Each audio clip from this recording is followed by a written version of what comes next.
भाग्य बदल सकती है। घर में सुख शांति और बरकत लाने में हमारे आसपास की हर चीज का बड़ा महत्व है। हिंदू सनातन ज्योतिष शास्त्र के अनुसार हमारे जीवन पर उन वस्तुओं का गहरा असर पड़ता है जिनका संबंध हमारे ग्रहों से होता है। इसीलिए घर की हर चीज को सही जगह पर रखना और महत्व को समझना बेहद जरूरी है। आज हम बात करेंगे पैरों में पहनने वाले चप्पल की। यह हमारे रोजमर्रा के जीवन का अहम हिस्सा है, लेकिन क्या आप जानते हैं कि यह आपकी किस्मत को भी असरित कर सकती है? सही तरीके से रखी गई चप्पलें घर में सुख और समृद्धि लाती है, जबकि लापरवाही से रखी गई चप्पलें दुर्भाग्य और आर्थिक परेशानियों का कारण बन सकती है। भक्तों कहा जाता है कि किसी इंसान की चप्पल देखकर उसकी आर्थिक और सामाजिक स्थिति का अंदाजा लगाया जा सकता है। सही आदतें और चप्पलों की देखभाल न सिर्फ आपके भाग्य को संवार सकती है, बल्कि जीवन को और भी सुखद बना सकती है।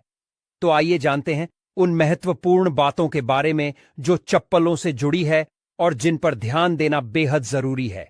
लेकिन उससे पहले अगर आप चाहते हैं जरूर कर मां लक्ष्मी का आशीर्वाद हमेशा आपके साथ रहे, तो इस वीडियो को लाइक करें, चैनल को सब्सक्राइब करें और कमेंट बॉक्स में जय मां लक्ष्मी हम पर और हमारे परिवार पर कृपा करें। हमारे दुख दूर जरूर लिखें। नंबर 1, टूटी या पुरानी चप्पलें। आपने अक्सर देखा होगा कि कई लोगों के घर में टूटी हुई या बहुत पुरानी चप्पलें पड़ी रहती हैं। लोग इन्हें ठीक करवाने या फेंकने में देर कर देते हैं, लेकिन ऐसी चप्पलें घर में अशांति और नकारात्मक ऊर्जा का कारण बनती है। इसीलिए अगर आपकी कोई चप्पल टूट जाए या बेकार हो जाए तो उसे तुरंत घर से हटा दें। नंबर 2, मुख्य द्वार पर। मुख्य द्वार घर का सबसे महत्वपूर्ण स्थान होता है, जहां से मां लक्ष्मी का आगमन होता है। अगर यहां जूतों और चप्पलों का ढेर लगा रहेगा या गंदगी होगी तो यह मां लक्ष्मी को नाराज कर सकता है। ऐसा होने से घर में आर्थिक तंगी और कष्टों का सामना करना पड़ सकता है। नंबर 3, ईशान कोण में चप्पलें ना रखें। घर के उत्तर पूर्व कोने को ईशान कोण कहा जाता है और इसे बेहद पवित्र समझा गया है। इस दिशा में भगवान का वास होता है। अगर आप इस जूते या चप्पल रखते हैं तो यह अशुभ समझा जाता है। इससे घर में नकारात्मक ऊर्जा फैलती है और दरिद्रता का वास हो सकता है। नंबर 4, चप्पलें सही तरीके से रखें। अक्सर लोग चप्पल उतारते समय उन्हें ऐसे ही फेंक देते हैं, जिससे एक चप्पल दूसरी के ऊपर आ जाती है। यह एक अशुभ संकेत समझा जाता है। ऐसा करने से नकारात्मक ऊर्जा का असर बढ़ा सकता है। इसलिए जब भी चप्पल उतारे उन्हें सही से और व्यवस्थित रूप से रखें। इन छोटी छोटी बातों का ध्यान रखकर आप अपने घर में सुख, शांति और समृद्धि को बनाए रख सकते हैं। यह बातें न केवल आपके जीवन को बेहतर बनाती है, बल्कि आपके आसपास के माहौल को भी सकारात्मक बनाती है। ध्यान रखें, छोटी छोटी आदतें बड़े बदलाव ला सकती हैं।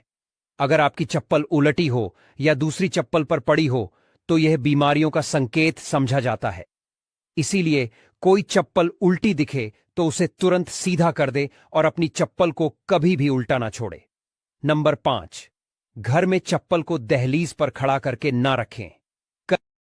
फटे या टूटे हुए जूते चप्पल पहनने से कार्य में रुकावट आ सकती है। शनिदेव को फटे हुए जूते चप्पल अप्रिय लगते हैं, जिससे उनकी नाराजगी हो सकती है। इसलिए शुभ पर हमेशा अच्छे और सही जूते चप्पल पहनने की सलाह दी जाती है। यदि संभव हो तो नए या अच्छी स्थिति में जूते चप्पल पहने, ताकि आपकी यात्रा सफल और शुभ हो। इसके अलावा अगर आप किसी विशेष स्थान पर जा रहे हैं जहां अच्छे कपड़े पहनने की जरूरत है, तो जूते चप्पल भी आपके पहनावे का एक महत्वपूर्ण हिस्सा है। नंबर 9, शनिवार के दिन जूते चप्पलों का दान करना शुभ समझा जाता है। खासतौर पर से बने जूते चप्पल शनिवार को दान करने से शनिदेव प्रसन्न होते हैं। ऐसा समझा जाता है कि यह दान इंसान की आर्थिक स्थिति सुधार है और जीवन की बाधाओं को दूर करता है। अलावा दान करने से इंसान के पाप कम होते हैं और पुण्य में वृद्धि होती है। यह न केवल मानसिक शांति देता है, बल्कि संतोष और आत्मिक प्रसन्नता भी प्रदान करता है।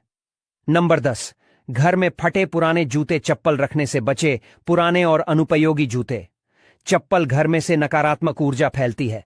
इसका असर यह होता है कि घर में कोई ना कोई बीमार रहता है और गरीबी का वास बना रहता है। इसके साथ ही यह घर में वास्तु दोष भी उत्पन्न करता है। ऐसे जूते चप्पलों को या तो घर से बाहर निकाल दें या किसी जरूरतमंद को दान कर दें। नंबर 11। जिन लोगों की कुंडली में शनि ग्रह भारी होता है या जिनकी ग्रह दशा में शनि की 7.5 चल रही होती है, उनके लिए यह उपाय लाभकारी हो सकते हैं। उन्हें मंगलवार, शनिवार और ग्रहण के दिन जूते चप्पल खरीदने से परहेज करना चाहिए। अमावस्या के दिन भी जूते चप्पल न खरीदें, क्योंकि ऐसा करना जीवन में नकारात्मक ऊर्जा और समस्याओं को आकर्षित कर सकता है। नंबर 12। किसी और इंसान की चप्पल पहनने से बचें। घर के सदस्यों की चप्पल इस्तेमाल करना सामान्य है, लेकिन बाहरी इंसान की चप्पल पहनने से आपको उनके दुर्भाग्य और संघर्षों का सामना करना पड़ा है। यह आदत अशुभ मानी जाती है और इसे हमेशा टालना चाहिए। नंबर 13। शनिदेव को प्रसन्न करने का एक आसान तरीका है। शनिवार को काले जूते पहनकर हनुमान मंदिर जाएं। मंदिर के बाहर जूते उतारकर हनुमान जी के दर्शन करें और प्रार्थना के बाद उन जूतों को वहीं छोड़ दें।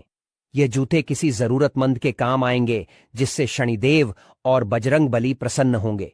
ये उपाय आपके जीवन की कठिनाइयों को दूर कर घर में सुख समृद्धि लाएगा।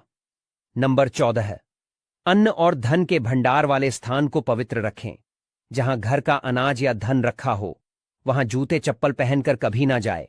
ऐसा करना अशुभ समझा जाता है और इससे धन हानि या अन्य की बर्बादी हो सकती है। इन स्थानों को साफ सुथरा और जूते चप्पल रहित रखना बेहद जरूरी है। नंबर 15। पुराने और अनुपयोगी जूतों का उपाय। शनिवार के दिन अपने किसी पुराने या अनुपयोगी जूते पहनकर किसी चौराहे पर जाएं। वहां जूते उतार प्रार्थना करें कि आपकी धन संबंधी सभी समस्याएं इन जूतों के साथ समाप्त हो जाएं। प्रार्थना के बाद उन जूतों को वहीं छोड़कर घर लौट आए। यह उपाय आपके घर में बरकत और आर्थिक समृद्धि लाने में सहायक हो सकता है। आपके अन्न और धन के भंडार हमेशा भरे रहेंगे। भक्तों, घर के मंदिर में जो एक लोटा जल रखा जाता है, उसका क्या करें? घर के मंदिर का लोटा कैसा हो? पीतल का हो, तांबे का। और घर के मंदिर में जो एक लोटा जल रखा होता है, उस जल का हम क्या करें? कुछ लोग करते हैं गलती और बाद में पछताते हैं। ऐसी गलती आप कभी मत करना, नहीं तो कंगाल हो जाओगे, बर्बाद हो जाओगे। घर के मंदिर में एक लोटा जल ऐसे कभी मत रखना। साथ ही जानिए, दीपक घर में कौन से पदार्थ का रखना चाहिए? तांबे का, लोहे का, पीतल का, कांसे या फिर स्टील का, कांच का या फिर माटी का। कुछ लोग घर में रखते हैं, गलत और घर हो जाता है बर्बाद। इस पदार्थ का दीपक तो हम भी नहीं रखते। और जानिए, दीपक की लौ कच्चे कलावे से बनाएं या रुई से या फिर सूती हाथ में बंधने वाले कलावे से कुछ लोग करते हैं। भयंकर गलती लग जाता है। पितृदोष, शनि दोष, काल, सर्प दोष, मंगल दोष, भयंकर से भयंकर गरीबी का दोष भी लग जाता है। भक्तों, कुछ लोग यहां पर ऐसे भी होंगे जो इस वीडियो को बीच में ही छोड़ देंगे। अगर इस वीडियो को आपको छोड़ना ही है तो छोड़ देना, परंतु लक्ष्मी जी मां का अपमान मत करना। वीडियो को अधूरा छोड़कर इसलिए आपको घर के मुख्य द्वार पर जल कैसे छिड़कना है, इस कार्यविधि को पूरा ही देखें। आधा अधूरा देखने से समझ लेना आप मां लक्ष्मी का अपमान कर रहे हैं। भक्तों, बहुत समय से आप लोगों के प्रश्न आ रहे हैं कि मुख्य द्वार पर जल छिड़कने का सही समय क्या होता है और सही विधि क्या होती है। किस समय हमें जल छिड़कना चाहिए और क्या मुख्य द्वार पर जल छिड़कने के लिए स्नान करना आवश्यक है या बिना स्नान किए भी मुख्य द्वार पर जल का छिड़काव किया जा सकता है? झाड़ू लगाने से पहले या फिर झाड़ू लगाने के बाद जल छिड़कना चाहिए? और एक और प्रश्न आया है कि क्या पीरियड्स में हम अपने घर के मुख्य द्वार पर जल का छिड़काव कर सकते हैं या मुख्य द्वार पर दीपक दान कर सकते हैं? और जल से ही जुड़ा हुआ एक और प्रश्न है आपका कि घर के मंदिर में जो प्रतिदिन एक लोटा जल रखते हैं, उस जल का हमें क्या करना चाहिए, किस तरह प्रयोग करना चाहिए? क्या हम उसे खाने में प्रयोग कर सकते हैं या फिर हम किसी पौधे में डाल सकते हैं? उस जल का उपयोग किस तरह से होना चाहिए? और कुछ लोगों का कहना यह है कि जब हम मुख्य द्वार पर जल छिड़क हैं तो घर के अंदर की तरफ से जल छिड़क या घर के बाहर की तरफ से जल का छिड़काव करें। इसके बारे में कई लोग शंका में हैं।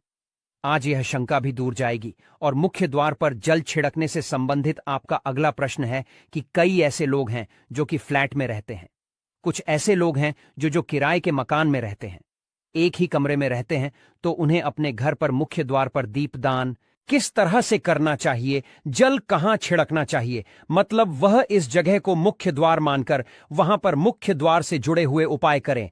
तो आज की वीडियो पूरी तरह से आपके पर ही आधारित है। मुख्य द्वार पर जल छिड़कने का सही समय क्या होता है और सही विधि क्या होती है, तो देखिए, अगर आप मुख्य द्वार पर जल छिड़के तो आपको ध्यान रखना है कि जल आप एक दिन पहले ही मतलब रात को सोने से पहले एक पात्र में कोई भी आप पात्र ले सकते हैं। जैसे कि आप एक तांबे का भी पात्र ले सकते हैं। तांबे का ना हो तो आप पीतल का ले सकते हैं, स्टील का ले सकते हैं, चांदी का ले सकते हैं। जो भी पात्र पास उपलब्ध हो, एक लोटे में थोड़ा सा गंगा जल डाल दीजिए और उसके ऊपर शुद्ध जल भर दीजिए। और हां, गंगा जल ना हो तो भी परेशान होने की आवश्यकता नहीं है। सिर्फ शुद्ध जल से भी आप पात्र को भर सकते हैं और उस जल से भरे पात्र को अपने घर की रसोई में रख दीजिए।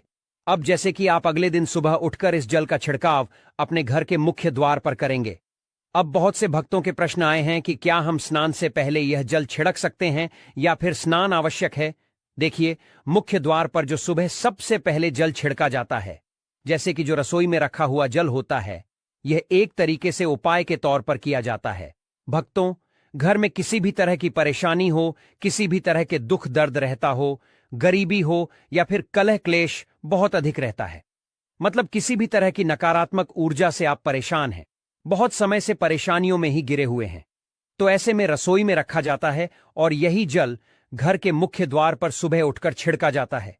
इस जल के छिड़काव से आपके घर की कोई भी परेशानी हो बहुत शीघ्र समाप्त हो जाती है। इस उपाय को करने से आपके घर में सुख समृद्धि भी आती है, कला क्लेश से भी मुक्ति मिलती है, बीमारियों से भी मुक्ति मिलती है। मतलब देखिए, किसी भी तरह की मानसिक परेशानी हो, शारीरिक परेशानी हो, आर्थिक तंगी हो या आपके घर में कोई वास्तु दोष हो, किसी भी तरह का ग्रह दोष हो, जैसे कि कई ऐसा होता है कि कई लोगों के ऊपर कई तरह के बुरे ग्रह दोषों का असर होता है, जिसकी वजह से घर में परेशानियां हमेशा बनी रहती हैं। तो ग्रह दोषों के असर से भी आपको मुक्ति मिलती है। वास्तु दोष और पितृदोष भी समाप्त होता है। इसके साथ ही जैसे कि बहुत से लोगों के प्रश्न होते हैं कि उनके ऊपर किसी ने कुछ कर करा दिया है, उनके परिवार में किसी भी तरह की पहले कोई परेशानी नहीं थी, लेकिन अभी कुछ समय से लगातार आती ही जा रही है और कोई रास्ता नहीं मिल रहा है परेशानी से निकालने का। तो किसी के भी किए कराए तंत्र मंत्र का असर हो, किसी की बुरी नजर का असर हो, तो भी आपके इस उपाय से, मतलब इस एक लोटा जल से, आपकी परेशानी स्वतः ही कुछ दिनों में समाप्त हो जाती है। तो यह घर की सभी परेशानियों से मुक्ति पाने का रामबाण और सबसे सरल, सबसे आसान उपाय होता है जो हमारे सनातन शास्त्रों में है। तो आप अपनी घर की रसोई में एक लोटा जल रखे रात में भरकर और प्रातःकाल जल्दी उठकर उसी जल से अपने घर के मुख्य द्वार को धोते हैं तो कोई समस्या नहीं है। लेकिन इस जल का छिड़काव घर के मुख्य द्वार पर सूर्योदय होने से पहले हो जाना चाहिए। अब भक्तों, जैसे आपका अगला प्रश्न है कि क्या हमें स्नान करके इस जल का छिड़काव अपने घर के मुख्य द्वार पर करना चाहिए या फिर बिना स्नान किए भी कर सकते हैं। देखिए, यह जो हम है, मतलब यह एक उपाय होता है, तो इसे हम स्नान करने के बाद नहीं करते। सुबह जल्दी उठते हैं और उठकर सबसे पहले घर की रसोई में जाएंगे। उसके बाद उस जल को लेकर आप घर के मुख्य द्वार पर जाएंगे। मुख्य द्वार खोलकर, मतलब मेन गेट खोल दीजिए और उसके बाद मुख्य द्वार पर इसी जल का छेद दीजिए, छिड़काव कर दीजिए और जल का छिड़काव करते समय अपने पितरों का ध्यान कीजिए, मां लक्ष्मी का ध्यान कीजिए, क्योंकि कहा जाता है कि सुबह सुबह मां लक्ष्मी प्रत्येक द्वार पर आती है, सबके द्वार पर आती है। जिनके भी द्वार खुले होते हैं, जिनके घर में जल का छिड़काव मुख्य द्वार पर हुआ रहता है, उसके घर में प्रवेश कर जाती है। तो महालक्ष्मी का अपने मन में ध्यान कीजिए और एक तरह से प्रार्थना कीजिए, हे मां लक्ष्मी, आप मेरे घर में प्रवेश करें, मैं आपका स्वागत करने के लिए तैयार हूं। और इसके बाद अपने पितरों का ध्यान कीजिए, क्योंकि हमारे घर की दहलीज होती है, वहीं पर पितरों का वास समझा जाता है। तो जब आप दहलीज पर जल के छींटे देते हैं तो आपके पितर बहुत प्रसन्न हो जाते हैं और उनका आशीर्वाद भी आपको हासिल होता है। तो सुबह जो आप जल छिड़के, इसके लिए स्नान करने की आवश्यकता नहीं है, बिना स्नान किए भी कर सकते हैं। भक्तों, वीडियो में आगे बढ़ने से पहले आपसे छोटा सा निवेदन है कि कमेंट बॉक्स में जय मां लक्ष्मी जरूर लिखें। महालक्ष्मी जी, जो भी भक्त इस वीडियो को देख रहा है, उसके घर में सुख समृद्धि आए, उसके घर में कोई भी परेशानी नहीं आए और पूरा परिवार सुख शांति से अपना जीवन यापन करे। भक्तों, अगर तुम में से कोई महालक्ष्मी जी को मानता है, तो अगर सच में ही भक्त हैं, आप इस वीडियो को लाइक कर कमेंट बॉक्स में एक बार जय मां लक्ष्मी लिख देना और उसके मन में जो भी मनोकामना है वह पूरी कर देना। अब भक्तों, आपका अगला प्रश्न है कि क्या झाड़ू लगाने के बाद हमें जल का छिड़काव करना चाहिए या फिर झाड़ू लगाने से पहले भी जल का छिड़काव कर सकते हैं। तो जैसे मैंने आपको पहले ही बताया था कि उठने के बाद सबसे पहला कार्य जो आपको करना है वह जल का छिड़काव ही करना है, उसके बाद आप झाड़ू लगा सकते हैं। लेकिन एक चीज का ध्यान रखिए, जब हम सोकर उठते हैं तो सबसे पहले बिस्तर पर बैठे हुए ही अपने दोनों हथेलियों को जोड़कर और दोनों हथेलियों को सामने से जोड़कर पूरी हथेली को देखा जाता है। उसमें मां लक्ष्मी का ध्यान किया जाता है। उसके साथ ही 5 देवताओं दान किया जाता है, होने लग जाते हैं और आपस में समन्वय होने लग जाता है। घर से कलह, क्लेश और भेद हमेशा के लिए समाप्त हो जाते हैं। और घर के मंदिर में रखे हुए जल का अगला उपाय क्या है? देखिए, अगर आप कोई दुकान करते हैं, कोई व्यापारिक स्थल है, आपका तो प्रतिदिन इसी जल में से थोड़ा सा जल ले जाकर दुकान पर व्यापारिक स्थल पर छिड़काव कीजिए। इससे आपका काम बहुत अच्छा चलता है। मतलब किसी भी तरह की परेशानी आपके व्यापारिक स्थल पर नहीं आती है, क्योंकि जैसा मैंने आपको बताया, यह जो जल होता है बहुत शक्तिशाली होता है, बहुत सकारात्मक होता है। अब घर के मंदिर में रखा एक लोटा जल शक्तिशाली और सकारात्मक से भरा क्यों होता है? क्यों इसमें सकारात्मक ऊर्जा का भंडार होता है? आइए जानते हैं। देखिए, जल जो होता है अमृत हुआ, मीठे फल हुए, भोजन हुआ, अनाज हुआ, उससे भी बढ़कर समझा जाता है। देवी देवता आपके दिए हुए इसी जल को ग्रहण करते हैं। घर के मंदिर में एक लोटा जल रखना उतना ही जरूरी है जितना आप सुबह, दोपहर, शाम का भोजन करते हैं। जब हम भगवान की पूजा करते हैं और तांबे के पात्र में या पीतल के पात्र में एक लोटा जल जरूर रखते हैं। जल जो होता है सागर रूपी होता है और यही सागर आपकी नया पार लगता है। घर के मंदिर में एक जल रखने का कारण एक और यह होता है कि जो लोग भगवान को डेली भोजन नहीं करा सकते तो वह घर के मंदिर में एक लोटा जल रखते हैं ताकि भगवान इसे ग्रहण करें और यह जल रूपी प्रसाद इसके अगले दिन यह सुबह के समय आप प्रसाद समझकर ग्रहण करें। लेकिन याद रहे, घर के मंदिर में रखा लौटा जल कभी भी तुलसी में अर्पित नहीं करना चाहिए। उसके लिए आप अलग से तांबे के पत्र से तुलसी में जल अर्पित कर सकते हैं, क्योंकि यह जल सभी देवी देवता ग्रहण करते हैं, तो इसीलिए तुलसी में डालना वर्जित है। लेकिन हां, अगर आपके घर में लड्डू गोपाल है, राधा कृष्णा है और आप एक लोटा जल उनके लिए अर्पित करते हैं, तो आप अगले दिन यानी सुबह के समय वह जल तुलसी में चढ़ा सकते हैं। घर के मंदिर में जो एक लोटा जल रखा होता है, उसके अगले यानी सुबह के समय आप इस जल से अपनी आंखें जरूर धोया करें।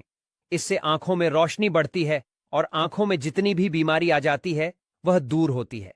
सनातन शास्त्रों के अनुसार जो लोग घर के मंदिर में एक लोटा जल भरकर नहीं रखते तो उनके घर में अकाल पड़ जाता है, घर कंगाल हो जाता है, बर्बाद हो जाता है, परिवार में मुसीबतें आ जाती हैं और गरीबी का आगमन हो जाता है। आप चाहे तो एक लोटा जल में पुष्प आदि डालकर रख सकते हैं, बहुत ही शुभ समझा जाता है। घर के मंदिर में जो जल रखा जाता है उससे हम और क्या कह सकते हैं, आइए जानते हैं। तो इस जल का छिड़काव करने से बहुत सारी परेशानियां अपने आप ही समाप्त हो जाती हैं।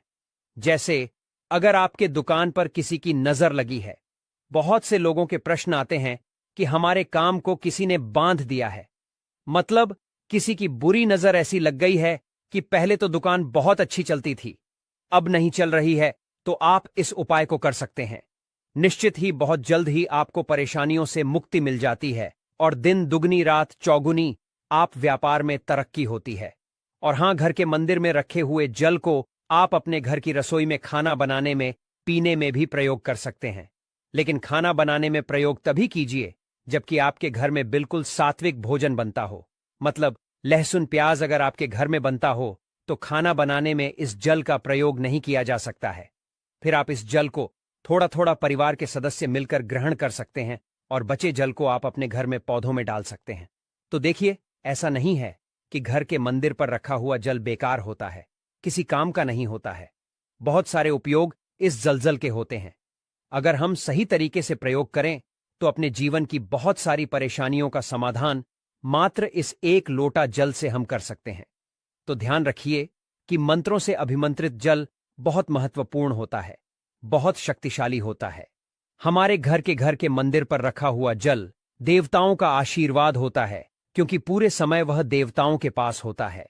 देवी देवता वहां पर रहते हैं, तो उस जल में हर तरह की शक्ति समाहित होती है, जो कि सकारात्मक शक्तियां होती हैं और इस जल का प्रयोग अगर हम सही तरीके से करते हैं, मतलब उसको पीने में करते हैं, खाना बनाने में करते हैं, घर में जल का छिड़काव करने में करते हैं, तो इससे हमारी का समाधान होता है। और अगर कोई भी कार्य नियमित तौर पर मतलब प्रतिदिन किया जाता है तो उसका हमें लाभ हासिल होता है। कभी कभी करेंगे तो निश्चित ही आपको उतना लाभ दिखाई नहीं देगा, लेकिन अगर आप नियम बना लेंगे कि हर रोज उसी जल से घर में छिड़काव करना है, घर में प्रत्येक व्यक्ति को थोड़ा थोड़ा पीने के लिए देना है, बचे हुए जल को पौधों में डाल दीजिए, दुकान पर छिड़क दीजिए, अपने घर के पारिक स्थल पर छिड़काव कीजिए, बच्चों की किताबों की जगह में, अपने घर की तिजोरी में, हर जगह इस जल का छिड़काव कीजिए और नियमित तौर पर कीजिए। चमत्कार आपको निश्चित ही देखने को मिलेगा। इसी तरह से जो रसोई में रखा हुआ जल होता है उसका छिड़काव अपने घर के मुख्य द्वार पर कीजिए, तो इसका भी आपको लाभ बहुत बहुत ही शीघ्र दिखाई देगा। लेकिन इसे अपने रूटीन में शामिल करना होगा, प्रतिदिन नियम से यह कार्य करना होगा, तब आपको लाभ देखने को मिलेंगे। और हां, कई लोगों के प्रश्न आते हैं कि घर के मंदिर पर जो रखा हुआ जल होता है तो जब हम अगले दिन उठाते हैं तो उसमें कई बार कुछ चीजें पड़ जाती हैं, कोई कीड़े मकोड़े पड़े जाते हैं क्योंकि खुला होता है, तो क्या हम उसे ढक सकते हैं? जी हां, बिल्कुल ढक सकते हैं। जब आप पूजा करते हैं सुबह के समय, तो जब तक पूजा कर रहे हैं, जब तक मंत्र उच्चारण कर रहे हैं, तब तक जल खुला रखिए। और उसके बाद जैसे कि आप पूजा पर है तो उससे पहले जल को किसी भी प्लेट से या कटोरी से ढक दीजिए। फिर जब आप अगले दिन उस जल को उठाएंगे तो बिल्कुल शुद्ध और साफ सुथरा जल आपको मिलेगा, और उस जल का प्रयोग आप अपने किसी भी कार्य में कर सकते हैं।